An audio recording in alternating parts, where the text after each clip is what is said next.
Aloha kakahiaka. Good morning. Welcome to the First Unitarian Church of Honolulu, where we are the beloved community, boldly growing compassion, justice, and joy. Whether in person or online, we are glad you are here this morning. Welcome to our Zoom congregants, and maybe I'll be able to see them in a moment. No, I guess not. Well, welcome anyway, guys, whoever you are. We're really glad you're here. And to those of you in the sanctuary, if you're willing and able, if you're a newcomer, please feel free to stand and introduce yourself and tell us where you're from. Sam Ossie, my family and I are visiting from Central Iowa. Oh, wow, great. Sam Ossie and his family from Central Iowa. Welcome. Anyone else brave enough to, okay, over here. Emily Hodges and Charles Spencer from Cincinnati, Ohio, St. John's UU Church. Okay, Emily and Charles, and they're friends of Nan and Pierre's, and they come every year and join in our choir. All of a sudden, our choir just blossoms. It's great. Thank you so much for being here. Anyone else? Yes, I'm George from Transylvania, and my family, whole family, Andrea and Luca. Okay, so we have Jolt from Transylvania with his two sons and his wonderful wife, who's our speaker this morning. So great. Welcome. Is there anyone else? You are, oh, yes, hi. Great. Heather from here in Honolulu. Great. Thank you very much. Okay, and we have Cheryl back there who is joins us every winter from Washington, D.C. Okay. I don't feel new. Oh, she doesn't feel new. Okay, but it's warmer here, even though we think it's cold. Okay, we're delighted to have all of you here this morning. Thank you. And we're also delighted to have our children with us this morning, and they'll be here to help us with our first hymn. My name is Catherine Graham, and I'm your worship associate this morning. And our speaker today is Eva Patko, and she, as you found out, is here with her husband and two children from Transylvania. So that's very exciting for us to have them. So we start our worship service every Sunday by lighting our chalice. So, Clara, if you will light our chalice, thank you.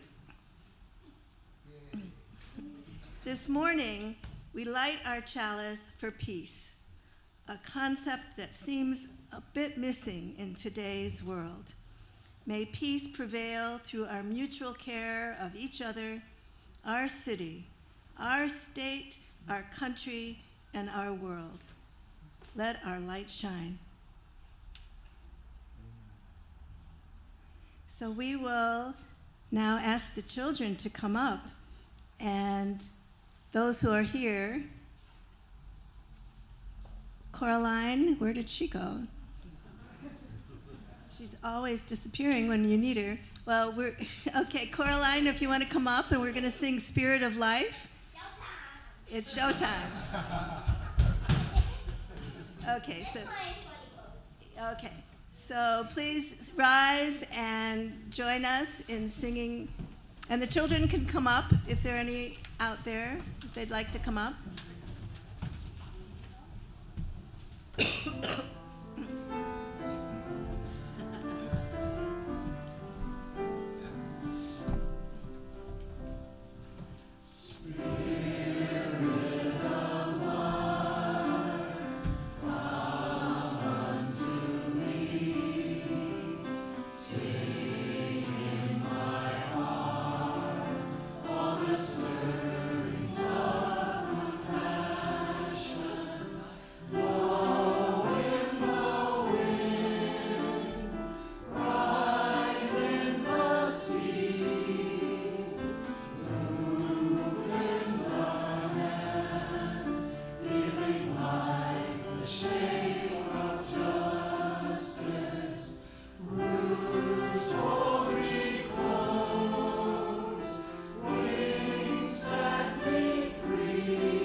children can now go upstairs to their classroom.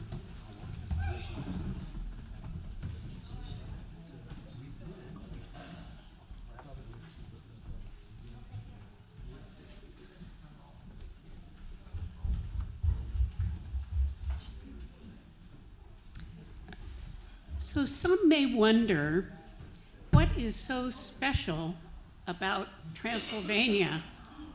Why are we, UUs, so eager to come to know thought leaders and creatives from Transylvania here like Zsolt and Eva? Well, if you go to Unitarian Seminary, as I did quite a while ago, one of the first things you hear about when you get there is Transylvania.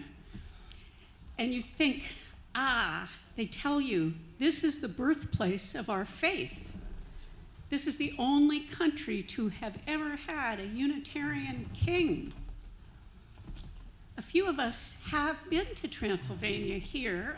Nan was there with Clark Olson. That was a while ago, wasn't it, Nan? 65. So she was... No, I'm not 65. So we just found out Nan was there with the tour guide, Clark Olson, who was the first minister I interned with. We find all these connections. And Nan's Cincinnati friends, Emily and Charles, have been there 4 times. And Sue and Dan, where are you? You have been to Transylvania, and you have hosted Transylvanian ministers and guests, correct? Yes. And Martina and Jim, where are you? There you are. You have hosted Transylvanian guests, have you not? Has anyone else here been to Transylvania? No. So most of us don't know that much about it. The Irish writer Bram Stoker wrote Dracula, and he popularized Transylvania, but he learned about Transylvania from brochures, from travel guides. He never went to Transylvania. Before I got to Star King, while I was at Star King, a movie came out and it talked about Transylvania, the Rocky Horror Picture Show. Does anybody remember that song? Oh, yeah. Well, they were not even talking about the real Transylvania. That was a made-up Transylvania galaxy. So we really have a lot to learn about Transylvania. And our religious history is one reason to know more about Transylvania, but the turbulence they have endured, the change they have lived through is another. Some of us feel right now we are under quite a bit of pressure. Having the privilege to get to know Hungarians in my household, like Zsolt and Eva and their kids, Andre and Lukas, has been a privilege, and it's given me a little window into the unimaginable Transylvanian stress of centuries. So, Unitarian as I am, I had to research, and this is what I found so far. Ian, please start the animation. We will see centuries, but we will do this in less than 2 minutes. So watch the slides. From 1000 to 1526, Transylvania was part of the Christian Kingdom of Hungary. Then Transylvania and adjacent territories formed the Eastern Hungarian Kingdom. Then Transylvania became an Ottoman vassal from 1570 until 1699, when Habsburg victories over the Ottomans brought Transylvania into integration into the Habsburg monarchy until 1918. At times, Transylvania was a separate grand principality. Other times, it was tightly linked to the Kingdom of Hungary within the Austrian and then later the Austro-Hungarian Empire. At the end of World War I, Transylvania was part of the Kingdom of Romania. But then northern Transylvania was reassigned to Hungary. Then that part was returned to Romania after World War II. Transylvania has been in Romania ever since then. Whew. I didn't talk quite fast enough. But within that time, 1526 to 1570 are special years in that special place for us UUs.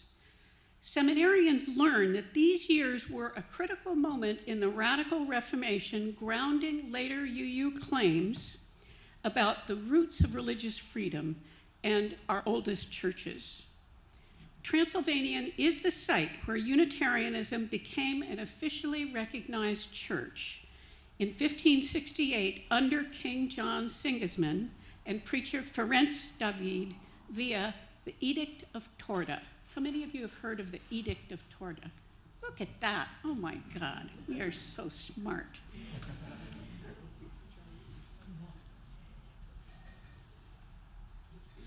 David and the physician carefully brought King John Sigismund through the thoughts of anti-Trinitarianism, finally to Unitarianism. Ferenc influenced John Sigismund as a preacher and as a chief theological mentor, and step by step he led him into the Unitarian faith and toward a policy of legal religious toleration. In collaboration with the king's physician, Georgia Biondrata, Ferenc developed and published anti-Trinitarian theology at court, giving the king intellectual tools to question the Catholic, then the Lutheran, then the Calvinist orthodoxy. King John Sigismund moved through these theologies before finally accepting anti-Trinitarian views and becoming the only Unitarian monarch. Seeking to calm interconfessional conflict, Ferenc urged the king to back a legal format that would allow multiple received churches to coexist. And this helped to lead to the 1568 Diet of Torda and its famous edict on religious tolerance. The Edict of Torda made Transylvania one of the first places in Europe to legally protect religious freedom and pluralism. It affirmed that faith is a gift of God and allowed local communities to choose their own preachers and forbade persecution on religious grounds within those bounds. Under Ferenc's influence, John Sigismund used his authority to protect the new Unitarian Church, to permit Unitarian printing and preaching, and he modeled a ruler who grounded state policy in the principle that faith is a gift of God rather than an object of coercion. In 1568, this edict meant freedom to choose from the four received religions: Catholic, Reformed, Lutheran Evangelical, and Unitarian. Jewish and Orthodox were not amongst those protected religions. Still, the freedom for these four religions was a big deal, very significant. And seminarians learned that this was the radical moment in the Reformation era of religious toleration, and it established the roots of religious freedom and our oldest churches. So you see why we welcome today Eva and Zsolt to share with us what is happening in the birthplace of our faith.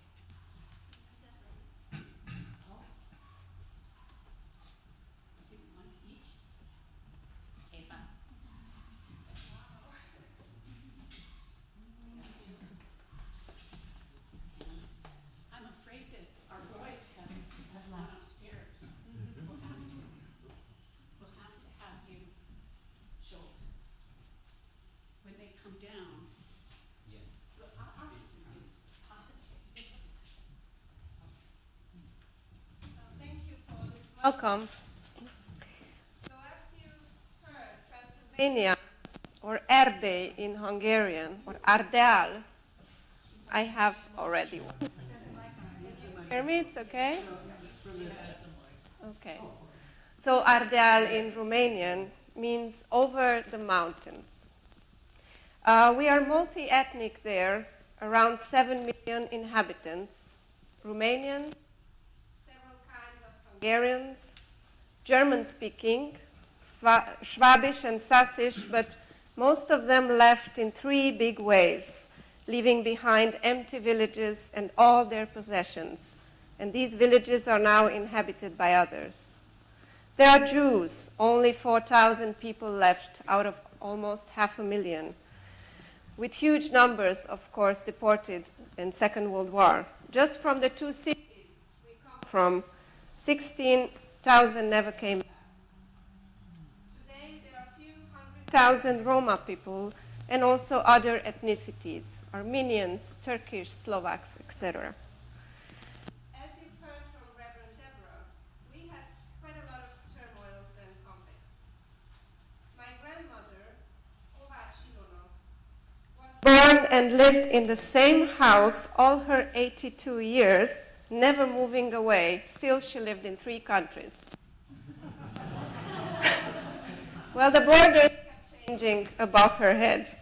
Sometimes she and her family would go work on the fields with a bicycle, and her passport needed to be stamped every time they passed the border. We can call Transylvania also Little Switzerland because of its beauty. Those of you who went maybe can confirm this. The Unitarian church buildings, like almost all churches in Transylvania, have long, long histories, with some of the churches dating way back before Unitarianism, like the one in Székelyder, which is dating back to the 12th century. Unitarian congregations are mainly in the villages, in the rural areas, with some bigger congregations in the cities. But our villages are slowly dying out. The youth are leaving. So yes, there is a very huge difference between a villager congregational life and the city congregational life. You might say we are living a vibrant multiculturalism that fosters understanding and empathy. But we also live political tension. And these are stirred mainly by the political leaders and not by the neighbors who would cohabitate peacefully with each other. We have many faults. But also we do have one gift: to understand the other. Because we constantly see and witness the other's truth that might be very different from our own truth. Of course, it's another question, what do we do with this gift as a community or as a society? So we will hear now a song in Hungarian, the home blessing, Házi áldás. This blessing, just 2 more minutes. So this blessing, that sounds also like a prayer, is found in every house where Hungarians live. Usually it's in the kitchen or near to the entrance door. It started more than 200 years ago as a Catholic prayer. But due to its universal message, it gradually became a necessity in every household, indifferent of religion or faith. You can find it embroidered, or carved in wood, or burned on colorful ceramics, or painted with oil on wood, or just printed on a piece of paper. It reinforces us that we can resist all hardships if we love, if we practice love, if we practice szeretet. You can read there the word. So the choir will sing it now, and then we will all try to learn it together in Hungarian and sing it together. So I must thank to our wonderful pianist, Noé, to our choir director assistant, Sorka, and to the spirited choir who worked on this song on Wednesday.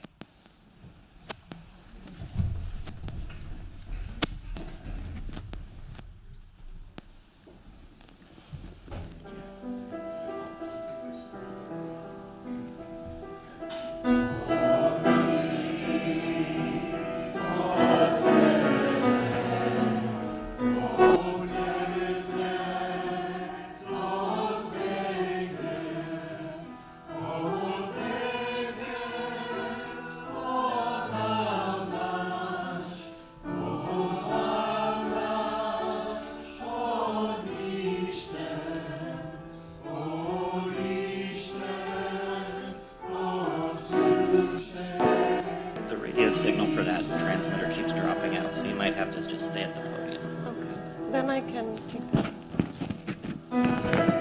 There is one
imagine we are at least 200 years ago, but maybe even before, and we don't have too many things. Definitely there's no electricity. The heating is if you have wood. Well, the food is not imported, so you eat what you have, especially in the winter. But you have this blessing or this prayer. So why I'm just saying this, this is why in Hungarian we push every word in this blessing. Béke, áldás, Isten, szeretet. So we'll do it line by line, and then with Sorka and Noe you'll sing it. So the first line goes like this. Hol hit, ott szeretet. Another is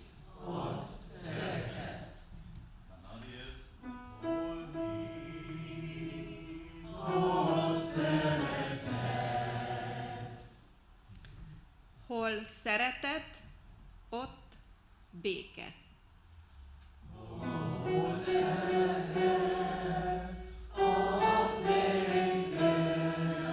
we speak it first and then we sing it.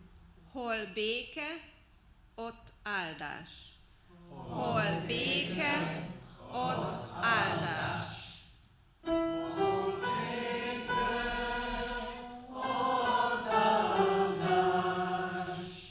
Hol áldás, ott Isten.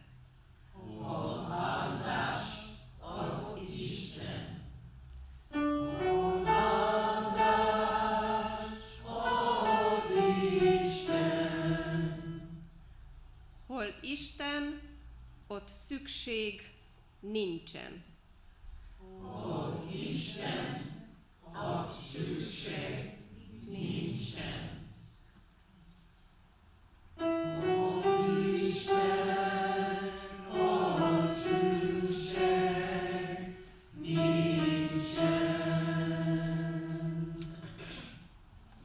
So we'll do it first. First verse will be in Hungarian, as we just rehearsed. Second verse will be just the choir, and we'll hear them sing the English, or feel free to join along if you want to try or know it. And then third verse we'll have, let's say, since you just all learned the Hungarian, how about you sing the Hungarian, and we'll sing it two ways so that you can hear it divided between us.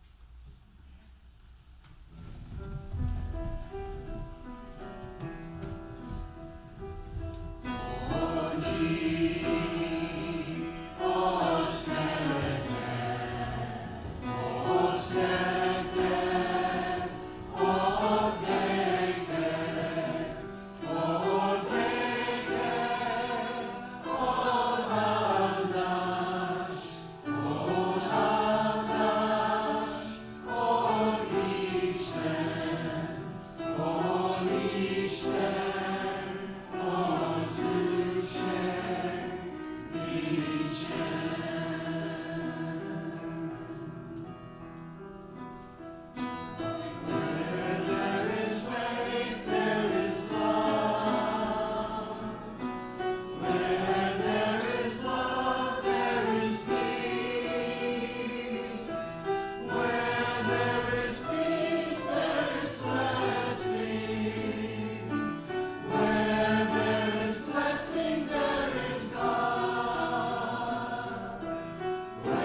This church is our place to experience the depth of life together.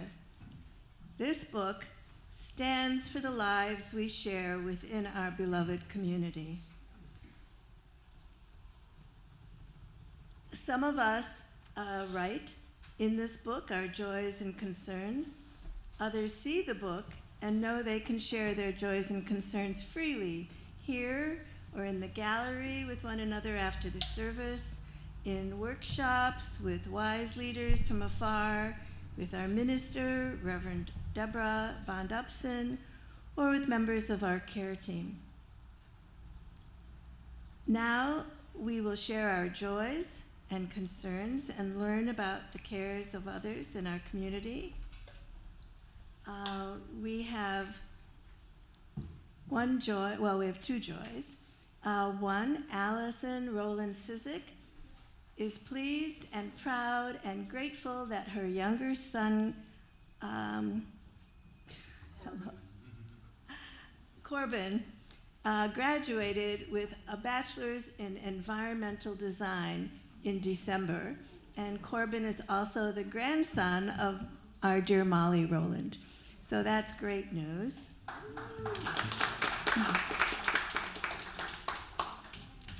And I will once again say I'm excited that my son, Zachary Frazier, has moved back home after graduating from Evergreen State in Olympia, Washington.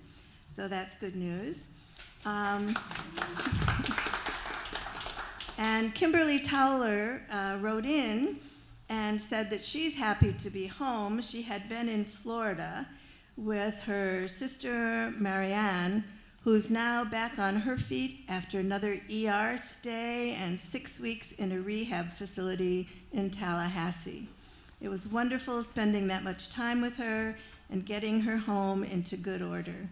We got several big house maintenance items off our list, and her house looks wonderful. And so, Kimberly, welcome back. That's great news. We don't have any concerns written in our book of life, but I'm sure that in our hearts we have plenty. So let us all just take a moment to think about the things that are not quite so joyful in our lives right now.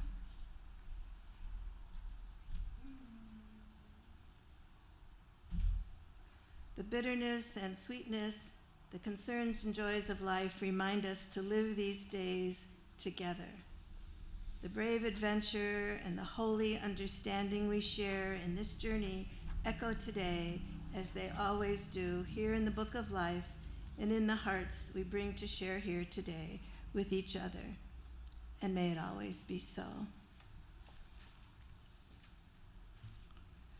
So we are fortunate here to be able to look at suffering in our world and to provide some relief. It's a privilege to be able to give our whole offering today and every Sunday to people and causes who benefit from our loving concern. This morning and for the month of January, we are supporting the Legal Clinic of Hawaii. The Legal Clinic is very important in helping out those who are being snatched by ICE and held in detention centers without any legal representation. They are not real well funded or very well staffed, so anything that we can do today will help. So as the calabash goes around, you can put money in it. Or you see we've now printed in our order of service a QR code that you can use to donate, or also you can text to the number there, and there's a secure giving page for you to be able to donate to the Legal Clinic of Hawaii. Thank you.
Your gifts help sustain the ministry of this church within these walls and without. Mahalo nui loa.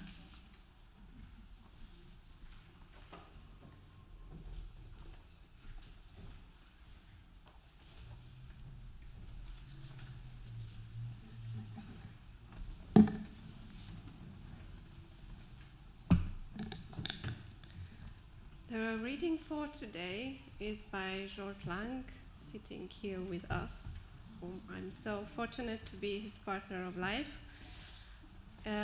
It's entitled Ping-pong, or Writing Together, and it's translated from Hungarian by Erika Mihajca. This is a fragment from a short story. The official name of ping-pong is table tennis.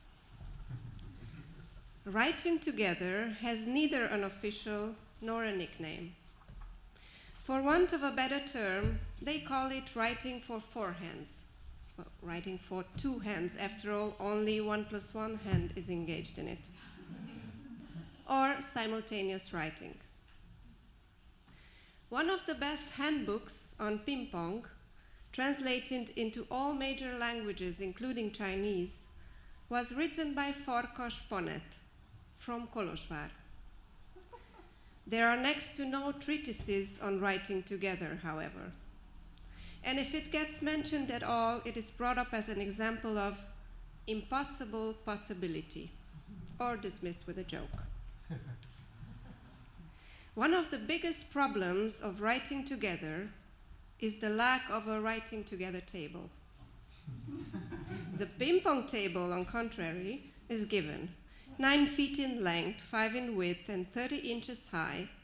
In centimeters, the numbers are much messier. The net is 6 inches tall and 6 inches wider than the table on both sides. The ball, 1.5 inches in diameter, shall, when dropped from a height of 12 inches, bounce up to 10 inches from the table. Similarly, internationally established rules codify everything, from freehand serving to variable racket size. But obviously something more is needed in order for the game to start. But even once it starts, we cannot be sure that it is going to be true ping-pong. What is ping-pong? It is not easy to find a true partner for the game.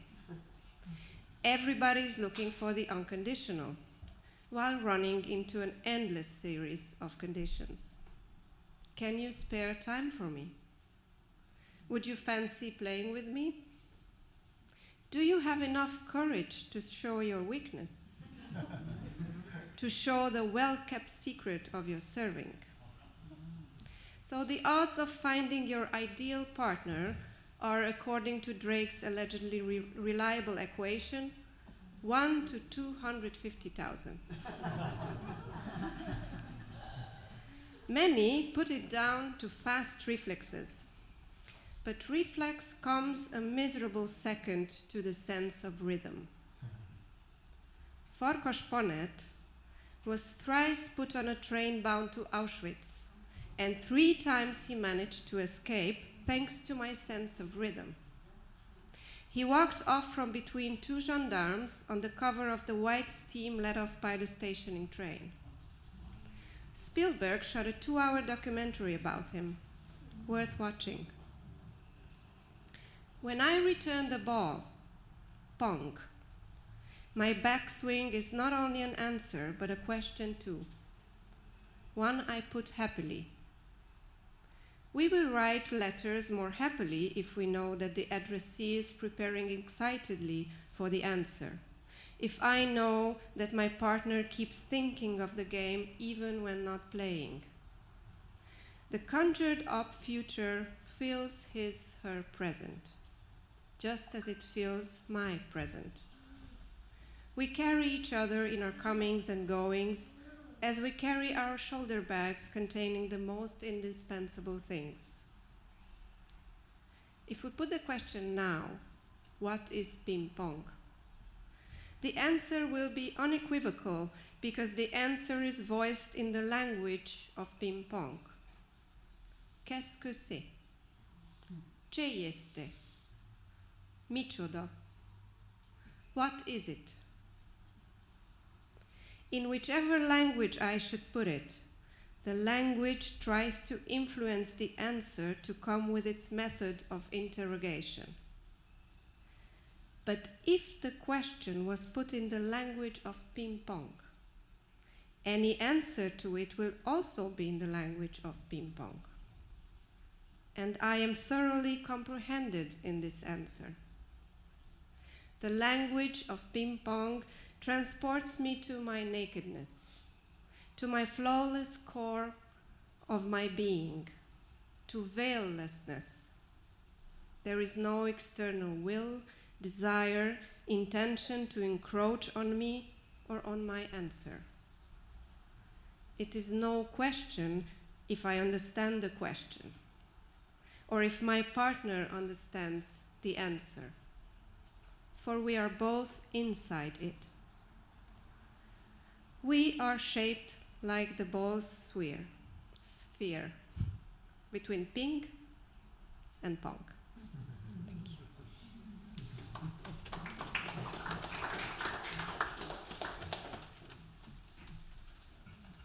We are 10:51. Please stand and join in singing, We Are.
Again.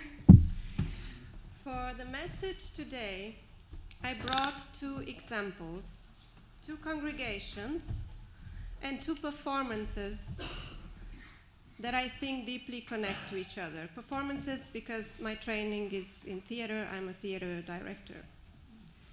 One of the smallest Unitarian congregations in Transylvania is in Bolan Banyo.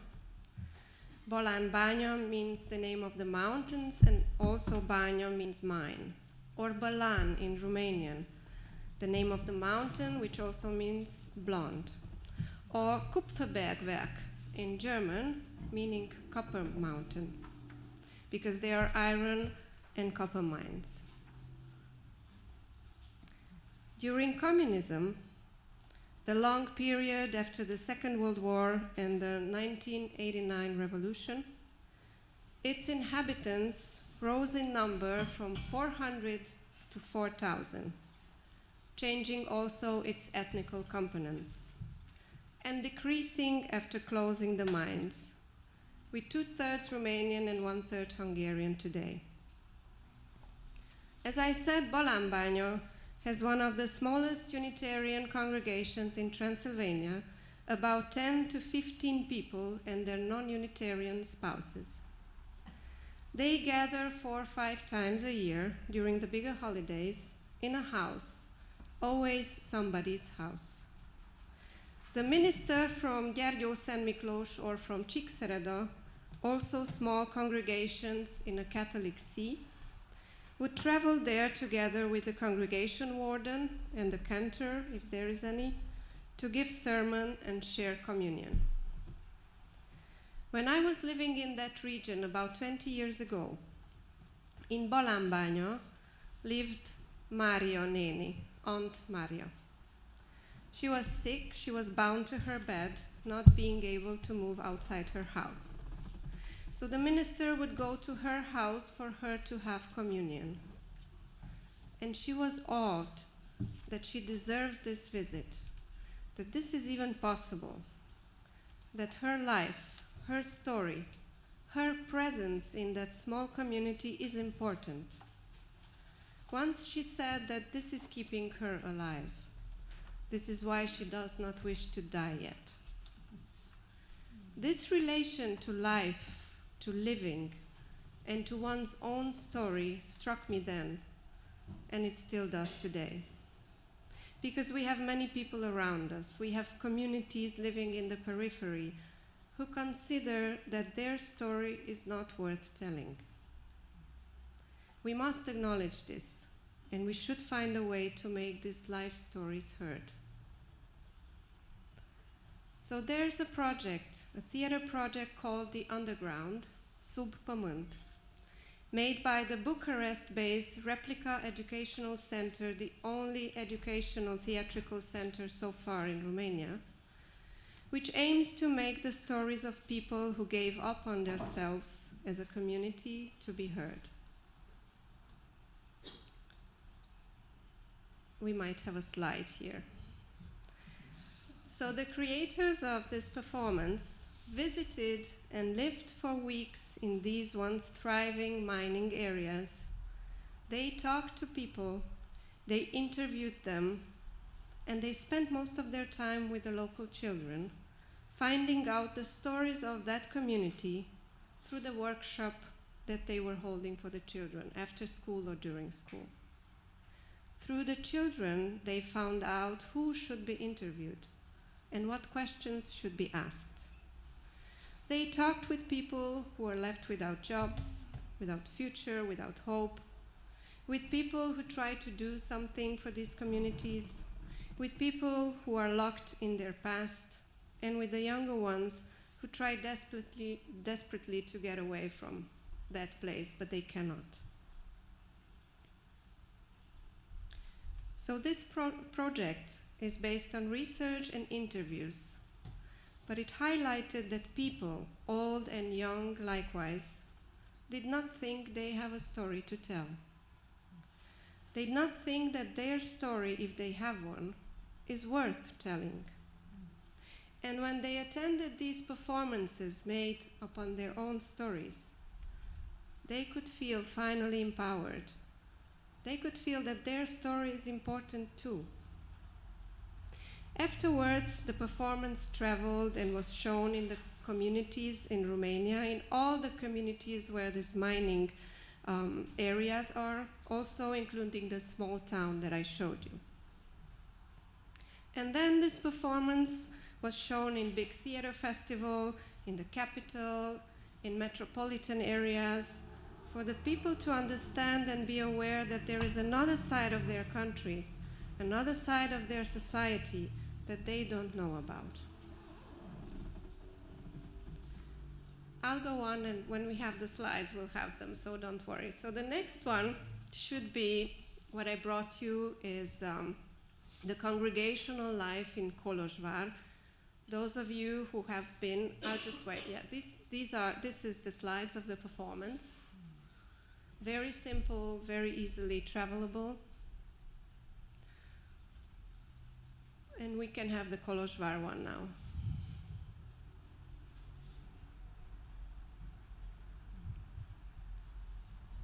One more, I think.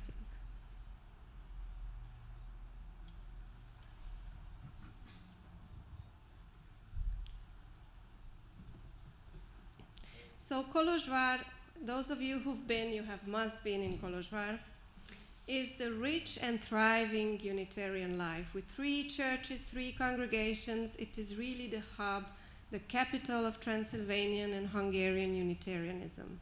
There's a Unitarian kindergarten, there's Unitarian elementary, middle, and high school, there's the theological seminary where students study 6 years to become ministers, with dormitories for Unitarian students, with the archives, bishop's office, and the newly opened House of Religious Freedom, serving as a community house, conference, and gathering place. So being a Unitarian in Kolozsvár means something very different than being a Unitarian in Balambánya. Here in Kolozsvár, the Unitarian churches and theological students would organize kitchens for the ones in need in wintertime. They would organize different summer camps for children and youth that would take place then in different Unitarian villages. The English camp, the theater camp, the Unitarian identity camp, and other camps. Then bike tours for the youth to experience their heritage through a 10-day-long biking tour. Or pilgrimage for the adults. It's a 1-week-long walking tour in the different Unitarian regions, and they would sleep every night in a different congregation. And many other activities locally and throughout Transylvania. Kolozsvár is the place where you live together with others who speak another language, Romanian for example, who have other faiths like Orthodox, Catholic or Greek Catholic, and many Neo-Protestant faiths. And the place where you are surrounded by youth, because Kolozsvár is an important university city full of students. And that makes this place also a very welcoming Transylvanian Unitarian hub. So this is the House of Religious Freedom. I brought a performance made in this city at the Reactor Space for Creative Experiments, which is entitled 99.6%. It's entitled like this because we share 99.6% of our genetic material. So the big differences, the wars, the conflicts, the fights, the misunderstanding, everything comes from the remaining 0.4%. So the program of this performance reads like this. 99.6% of us dreams the same things. Still, we come to define ourselves only by what makes us different. We build fictions and feel safe inside of them, fictions where we are different from the rest. 99.6%, they say, is not a performance, but a fragile journey towards acceptance and solidarity. So these 9 Romanian and Hungarian performers tried to face their prejudices, their personal histories, their conflicted pasts, and they tried to accept within this performance that wounds need time to heal, and that it's so easy to open them again and again if we turn to our offenses and grievances. Instead of a future we should build and live in together. So with this, I would like to wish us all to play more ping-pong together. To write more together, even if we don't have a writing together table. to not be afraid to live together, not in our closed bubbles, because there it's easy to live together, but outside of our comfort zones. And I wish to thank you as a congregation, to have us as a family here. And I want to thank to our wonderful host, Deborah, that she accepted us as total strangers, and I think day by day we become less and less strangers, who has given us so many ideas to be even more open towards the other, and to have given us wise insights on the current not easy life in the United States. Thank you.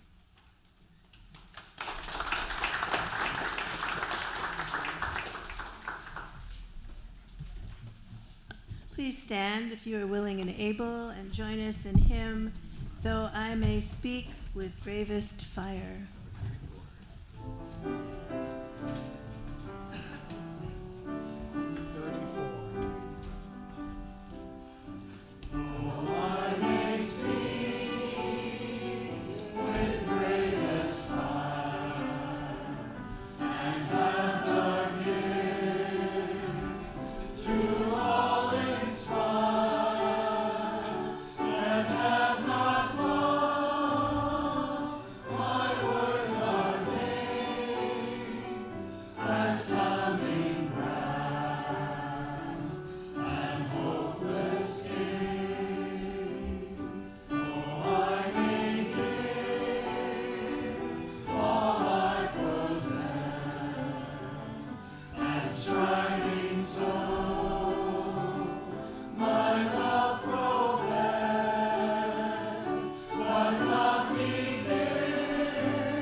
This is our time for announcements. I would like to invite everyone to join us in the study after you get your refreshments and your coffee to speak with our visitor, Jolt Lang, who is an author, and to talk about his short story called The Cloister of Sanctuary, which is quite a short story. Thank you for sharing that with us. I'd also like you to come back next week for Reverend Deborah's service on UU Heroes, then and now. So please join us again. As we sing our song of peace, let us try to form a big circle and join hands if you're willing and able. And